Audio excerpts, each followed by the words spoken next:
सो इस क्वेश्चन में हमसे बोला गया है the number of solutions of the equation 2 sin theta plus 3 cos theta is equal to 4 for 0 से लेके थीटा फिर 2 पाई, यानी कि जो इंटरवल दिया है आपको उसके बीच में आपको नंबर ऑफ सॉल्यूशंस को फाइंड करना है। और हमें इक्वेशन दी है 2 sin theta plus 3 cos theta is equal to 4 और हमें एक इंटरवल दिया है और हमसे बोला गया है कि नंबर ऑफ सॉल्यूशंस को फाइंड कीजिए। क्या आंसर हो सकता है? 0, 1, 2 या मोर देन 2। ठीक है, तो अभी बेसिकली हमारे पास ये इक्वेशन है, तो हमें ना तो क्वाड्रेटिक इक्वेशन दिखाई दे रही है ना तो क्यूबिक इक्वेशन, तो हम यहाँ पर इसे सॉल्व नहीं कर पा रहे हैं। तो चलिए हम कुछ एक चीज़ करते हैं। तो सबसे पहले हम जो है एक चीज़ करते हैं कि कॉस थीटा से सभी जगह डिवाइड कर देते हैं, मतलब दोनों साइड हम डिवाइड करते हैं कॉस थीटा से। देखते हैं चलिए इससे क्या होता है। यहाँ पर ये 2 tan थीटा बन जाएगा, यहाँ पर ये cos थीटा कैंसिल होकर केवल 3 बचेगा, केवल 3 बचेगा। एंड यहाँ पर ये 4 अपन cos थीटा है, तो हम इसे 4 अपन 1 अपन cos थीटा लिख सकते हैं। तो ये 4 sec थीटा कहलाया जाएगा, क्योंकि 1 अपन cos थीटा sec थीटा होता है। तो यहाँ पर हम फाइनली आ चुके हैं, ये कुछ नहीं है गाइस, ठीक है, 3 है केवल। अब 2 tan theta plus 3 is equal to 4 sec theta हमारे पास बचा है। तो चलिए अभी भी कुछ नहीं हुआ, अभी भी हमारे पास एक क्वाड्रेटिक इक्वेशन ही बनी, क्योंकि बेसिकली हमें नंबर ऑफ सॉल्यूशंस को फाइंड करना है। तो अब हम दोनों साइड स्क्वायरिंग कर देते हैं ताकि हमारे पास एक स्क्वायर वाला टर्म आ जाए, तो हमारी इक्वेशन जो है वो क्वाड्रेटिक क्रिएट हो जाए। तो हम दोनों साइड स्क्वायर कर लेते हैं, इससे देखते हैं क्या होता है। अगर आप ये भी सोचें कि दो जगह स्क्वायर हो जाएगा, यानी दो टर्म्स अगर स्क्वायर के बन जाएंगे, तो शायद हमें थोड़ी दिक्कत आएगी, बट उसका भी कोई दिक्कत नहीं है, उसका भी हम सॉल्यूशन आगे देख लेंगे। तो यहाँ पर a प्लस बी का होल स्क्वायर फॉर्मूला लग रहा है, तो हम यहाँ पर इसे कर लेते हैं। 2 2 4 इस तरीके से 4 tan स्क्वायर थीटा हो जाएगा, ये 9 होगा, प्लस ये 12 tan थीटा हो जाएगा 2ab प्लस 2ab, और यहाँ पर ये 16 हो जाएगा, यानी 4 का स्क्वायर 16 होता है, एंड सेक स्क्वायर थीटा। तो ये हमारे पास आ चुका है। अब इसी के साथ में बस आपको क्या करना है, इसको इधर उधर शफल करना है कि कैसे इसे सॉल्व किया जा सकता है। बट आप एक चीज़ देखेंगे कि हमारे पास यहाँ tan स्क्वायर थीटा तो है, साथ में tan थीटा है, यानी कि अगर हमें क्वाड्रेटिक इक्वेशन क्रिएट करते हैं तो वो 10 के फॉर्मेट में रहे, यानी 10 के फंक्शन में रहे, तो हमारे लिए ज़्यादा आसान रहेगा। तो क्या हम इस सेक स्क्वायर थीटा को 10 के में कन्वर्ट नहीं कर सकते? बिल्कुल कर सकते हैं, क्योंकि हम जानते हैं कि 1 plus tan square theta is equal to sec square theta होता है। तो क्या हम सेक स्क्वायर थीटा के प्लेस पे 1 प्लस tan स्क्वायर थीटा नहीं पुट कर सकते? जी बिल्कुल करेंगे, ये तो हमारा काम ही है, हम यही करेंगे अब तो, कि 4 tan स्क्वायर थीटा है हमारे पास, ये 9 भी वहीं का वहीं रहेगा, प्लस 12 tan थीटा भी वहीं रहेगा, इक्वल में जो है हमारे पास 16 है, एंड सेक स्क्वायर थीटा के प्लेस पे हमने 1 plus tan square theta put किया। अब 16 का मल्टीप्लाई हम अंदर मल्टीप्लाई में इधर कर देंगे, चलिए बिल्कुल कर देते हैं। ये जो चीज़ है ये ऐसी की ऐसी हम बार बार नोट नहीं कर रहे हैं, ऐसी लिखी रहेगी।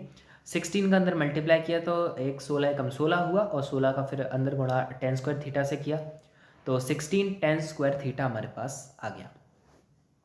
अब हमने देखा कि हमारे पास इधर 4 tan स्क्वायर थीटा है, एंड यहाँ पर 16 tan स्क्वायर थीटा है। तो क्या हम इस 4 tan स्क्वायर थीटा को इधर नेगेटिव में ले जाते हैं, तो ये 4 tan square theta basically minus में आ जाएगा इस साइड में। सो एक इक्वल का ये राइट साइड चल रहा है, ठीक है, ये राइट साइड चल रहा है हमारा, ये लेफ्ट साइड है, ठीक है। 4 tan स्क्वायर थीटा जब इधर आ जाएगा 16 tan स्क्वायर थीटा के पास में, तो ये बचेगा केवल 12 tan स्क्वायर थीटा, ठीक है, प्लस 12 tan थीटा है, इसको भी इधर ले आते हैं, जो कि हो जाएगा माइनस 12 tan थीटा। हमारे पास यहाँ 16 है, 9 प्लस का 9 है, इसको इधर ले आते हैं, नेगेटिव 9 हो जाएगा, तो 16 में से 9 गए हमारे पास, तो वो बचेगा हमारे पास पॉजिटिव का 7, ठीक है। तो ये हमारे पास इधर आ गया, तो अब इक्वल में फाइनली कुछ नहीं बचा, तो 0 हो जाएगा, ठीक है। बस उल्टा किया है थोड़ा सा, इसको वैसे बेसिकली हम लेफ्ट में लिखते हैं, इसको राइट में लिखते हैं, कोई फर्क नहीं पड़ता है किसको किधर लेके, बस हमारे पास एक क्वाड्रेटिक इक्वेशन आ चुकी है। अब ये इक्वल 0 हटाकर हम यहाँ पर भी लिख सकते हैं, कोई दिक्कत नहीं, ठीक है। तो हमारे पास फाइनली अब ये इक्वेशन आ चुकी है, 12 tan square theta minus 12 tan theta plus 7 is equal to 0। ठीक है।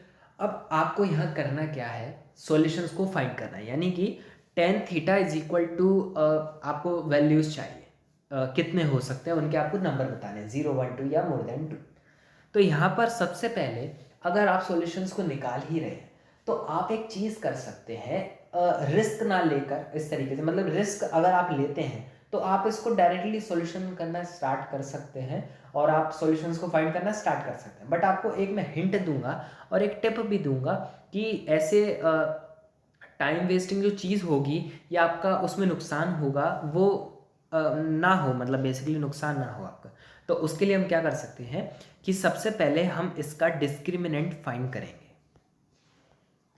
डिस्क्रिमिनेंट फाइंड करेंगे जो कि होता है b² माइनस 4ac, और डिस्क्रिमिनेंट लाए जब करेगा कि जब वो 0 से बड़ा हो।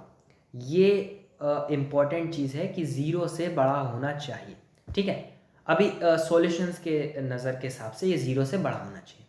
0 से अगर छोटा अगर यह दिखता है यानी कि नेगेटिव वैल्यू आती है इस डिस्क्रिमिनेंट की इन वैल्यूज़ को पुट करने पर, तो हम इसके आगे सॉल्यूशंस को फाइंड नहीं करेंगे, तो इसका फाइनल आंसर हो जाएगा 0, यानी कि नो रियल सॉल्यूशंस।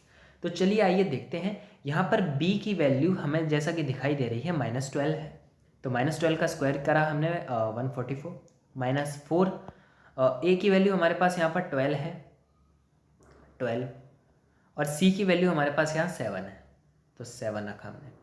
और चेक करना है कि क्या ये 0 से बड़ी है कि नहीं। अगर ये लाई करती है तो हम आगे सॉल्यूशंस को ढूंढना स्टार्ट करेंगे, नहीं तो नहीं करेंगे। और मैं आपको ये टिप भी देना चाहूँगा छोटी सी, क्योंकि जब कभी भी आप सॉल्यूशंस को फाइंड करें ऐसे ट्रिग्नोमेट्रिक फंक्शंस में, तो आप पहले डिस्क्रिमिनेंट निकाल लें। अगर आपके पास एक क्वाड्रेटिक इक्वेशन आपके पास, क्यूबिक में ये शायद अप्लाई नहीं होता है, क्वाड्रेटिक की मैं बात कर रहा हूँ, तो आप पहले चेक कर लीजिए कि डिस्क्रिमिनेंट 0 से बड़ा है कि नहीं। अगर है तो फिर आप इजीली जो है आगे की प्रोसेस को फॉलो कर सकते हैं। अगर 0 से छोटा आता है तो फिर आपको कुछ करने की ज़रूरत ही नहीं है, आंसर आप सिंपली 0 को लिख सकते हैं या नो रियल सॉल्यूशंस लिख सकते हैं, हम आंसर फाइनली 0 आता है। तो यहाँ पर 144 है, ठीक है। और अगर हम यहाँ पर मल्टीप्लाई करते हैं 12 3 12 चौक 48 होते हैं इस तरीके से, और 7 होता है, तो क्या ये 0 से बड़ा इसका आ रहा है कि नहीं आ रहा, आंसर देखते हैं। अब 48 का इंटू अब 7 में करने की मेहनत हम नहीं करेंगे, हम तो यही जानते हैं कि भैया अगर 48 का मल्टीप्लाई हम कुछ ही करते हैं, मतलब 2 3 ही करते हैं, तो ये 144 से बेसिकली ऊपर जाएगा।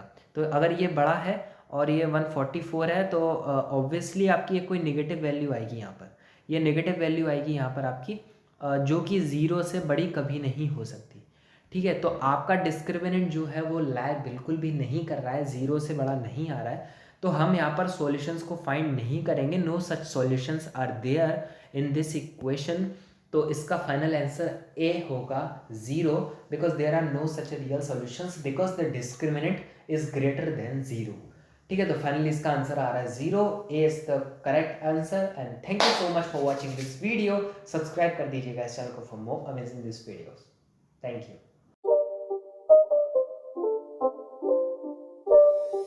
It's not a game, it's a rich thing.